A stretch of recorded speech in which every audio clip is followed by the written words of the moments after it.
Nigel, as friendlies go, that was very entertaining. 6 goals, 3 penalties, and you came back from 3-0 down to make it 3-3.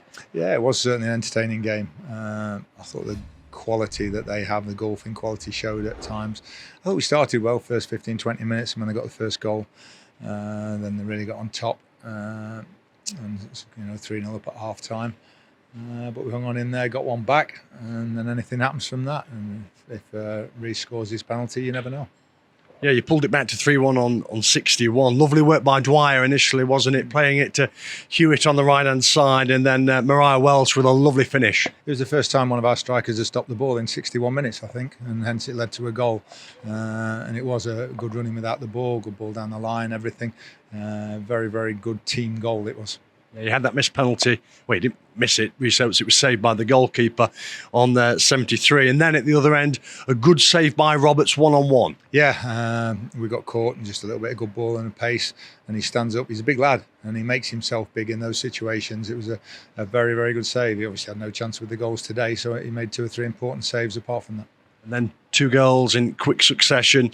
Bacchus's cross from the right and a really good, powerful header by McLaughlin into the back of the net. Yeah, I think that's how it should work, the system, if it's working well, in terms of one wing-back should be crossing the ball and the other one should be in the penalty area attacking it. So it's funny, Coop said the under-21 scored one similar on Wednesday night. And you know when the system's working okay and you're on the front foot and they're not getting pinned back too much, when that happens that it's working okay. But yeah, nice to get back into it. The referee then on 86 spotting another handball inside the box, and this time Jordan Barry making no mistake with a lovely finish into the bottom left-hand corner. Yeah, I'm not sure about the penalties today. I thought the second one definitely was for the handball. First and third, I'm not too sure. Referee said they've been instructed this season to give more for the holding and so on. I would have thought in a pre-season game it would have been a quiet word, and if you do it again and then be aware that in 2 weeks we're going to be giving them for real, not to actually give them in the pre-season game, but just manage the game is what they keep telling us. Would have been preferable. So I'm not sure on the second handball. The lights come through bodies and everything, and it's just brushed the lad's arm. So I'm not sure about those two, but at least it evened out one each. Who decides who's going to take the spot kicks? Well, it's up to the lads on the pitch. We will be having a penalty taker or 1 or 2 once the season starts. It's like we haven't got around to doing much on set plays. We conceded the first one from the corner. It was a very, very good ball and run and header. But now we've got all the lads in finally. It's Monday afternoon's job. Was there much of a difference between the first half and second half from what you saw? Well, we got more on the front foot in the second half. I think Jamie had just come in from one day yesterday, and we want him to be pushed on a little bit. And at times we have to be brave and go man to man.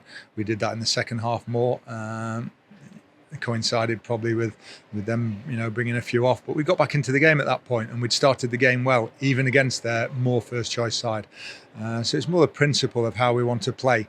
Let's say we started the game well doing it, where you've got to be brave and you've got to push people on, and Ryan Sweeney needs to understand that, Kyle Noyle in the back 3, Bailey, and occasionally you're going to get caught out, but I think we get the benefit at the other end of the pitch.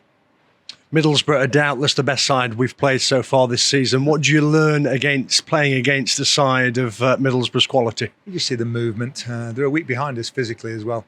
Rob was saying, they've not brought any new players in. I thought that showed as well. Dave Baldy made a good point second half. He said, in terms of the way we want to play, all the lads second half have been here a while. So they're a little bit more understanding rather than the 6 or 7 new lads that were playing in the team in the first half. So that's something that's going to be probably ongoing for a few weeks, even a couple of months or so, that integrating the new players we talked about and making sort of 9, we've got 9 new players now, and getting them to gel in a short space of time. That's going to be one of the biggest challenges. Deji Oshalaja, your defender, watched this one from the back of the stand. What's the situation there? Yeah, just a slight groin, I think as a result of the operation he had in the summer. He's done pretty much everything, including jumping in Galway, which was the biggest surprise that we've seen. So it was just precautionary, and he'll be back involved on Tuesday or Wednesday. Let's speak now about 2 of your latest signings. Jamie McDonald, who played in the first half in this one. Tell us a bit more about him and your assessment of his performance today. He didn't lose much, did he? No, he's very aggressive in there and winning the ball back, which is something that we felt we lacked, last season. Going forward, we create chances, we score goals. We know that we need to be a bit more secure at the other end, and I think having that defensive midfielder in front is going to benefit us. But considering he's had one training session with us, he had a great season with Colchester in League Two. We've been had our eye on him now for 2 or 3 seasons probably, and been very impressed with his progress at Forest. I think he had the choice of a lot of clubs to go to in League One and even 1 or 2 Championship.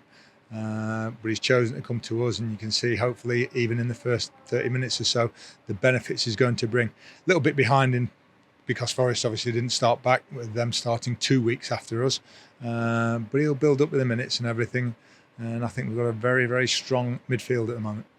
And secondly, Luke Bolton has signed from Wrexham, pending the rubber stamp from the EFL. Tell us more about him if you would. Well, we've known and watched Luke and played against him for the last few seasons. Many supporters will remember him destroying us here for Salford with his pace.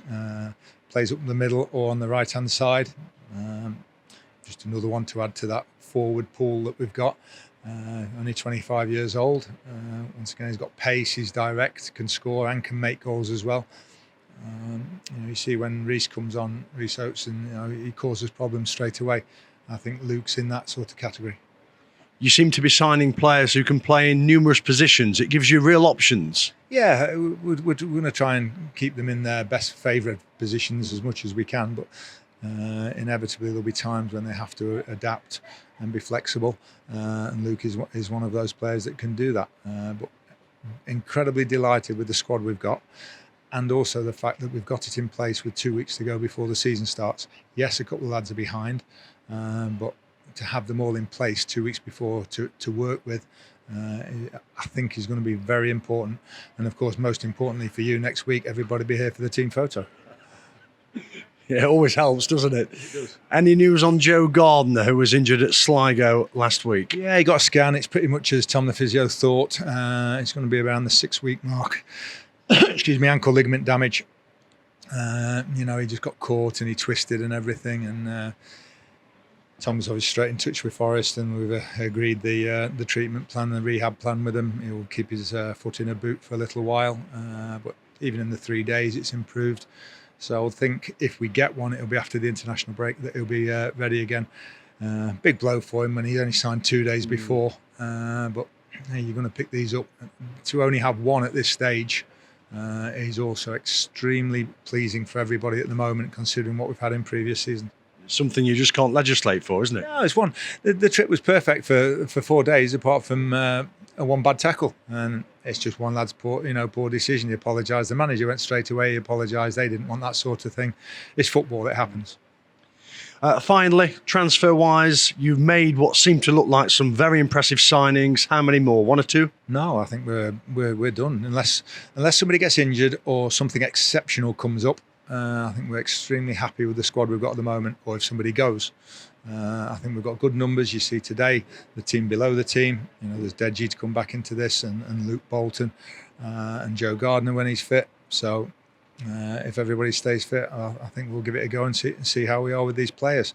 It's been a very, I think the next 9 months will tell, but we're very pleased. We have a list, not a massive list of 30 or 40 players, and these players, most of them are in the top of the list. So I say we're absolutely thrilled to get them in. Thank you. Pleasure.